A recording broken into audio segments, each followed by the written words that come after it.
Mexico's Foreign Relations Secretary Alicia Bárcena has issued a formal diplomatic protest after the state of Texas under Governor Greg Abbott, Republican Texas, announced the installation of a floating net and buoy system in the Rio Grande River to deter illegal immigrants from crossing.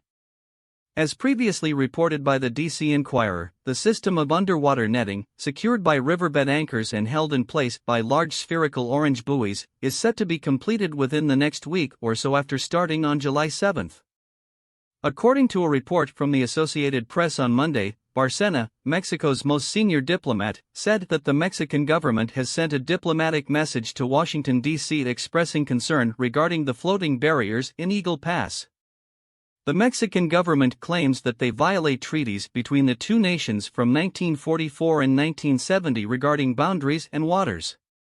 Mexican publication ELPAS Mexico reported that the note read in part, translated by Google, these facilities can cause effects on the normal runoff and floods of the Rio Grande, which are aggravated by the dragging that remains trapped in the fence, especially if it is dragged downstream by any flood, adding, the extension of the buoys contravenes Article 17 of the International Waters Treaty of 1944, which establishes that the use of the international riverbed for the discharge of floodwaters or other surpluses will be free.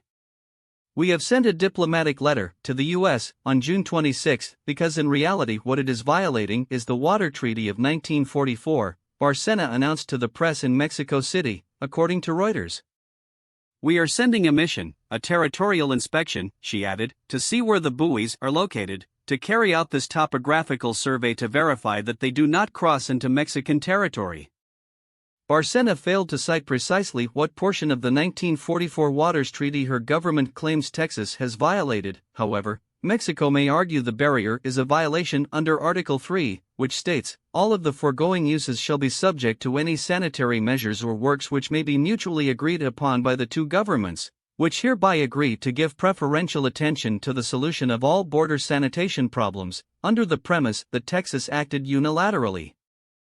The AP reported that Bárcena stated if the buoys and netting impede the flow of water, it would violate the treaties, which require the river to remain unobstructed.